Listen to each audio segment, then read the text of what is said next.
ഇതെന്ത് വണ്ടി? ഇതാണ് കാളവണ്ടി. ഇതിവിടെ എത്രയുണ്ട്?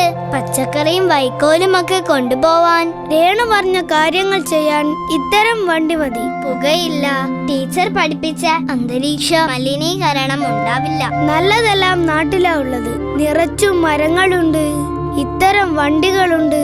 അതുകൊണ്ട് ശുദ്ധവായു ഇവിടെയാ. നഗരത്തിൽ ശുദ്ധവായു ഒട്ടുമില്ല. നല്ല സൂപ്പർ എയർ ഇവിടെ തന്നെയാ.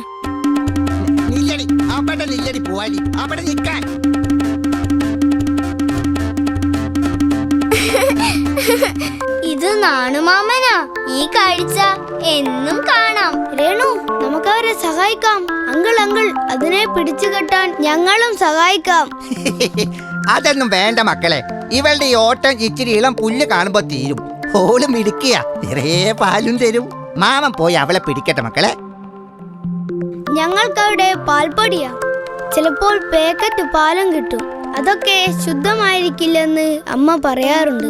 ഇവിടെ ഒത്തിരി പശുക്കളുണ്ട്. അതിന്റെ നല്ല പാലാ ഞങ്ങൾക്കു കിട്ടുന്നേ. പശുവിനെ വളർത്തുന്നത് നല്ലതാണെന്ന് ഞാൻ പഠിച്ചിട്ടുണ്ട്.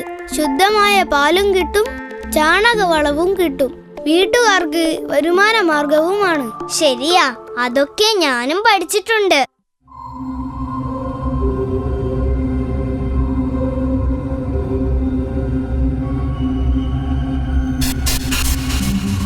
അയ്യോ, പരുന്ത്!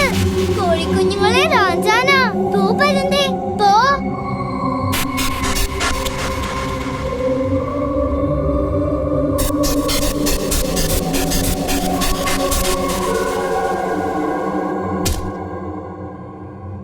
അബി ഇത്തവണ ഇതുകൊണ്ട് നല്ല കാര്യം ചെയ്തു. ഞാനിനി നല്ല കാര്യമേ ചെയ്യൂ. എനിക്കും നല്ല കുട്ടിയാകണം. ഇപ്പോ അബി നല്ല കുട്ടി തന്നെയാ.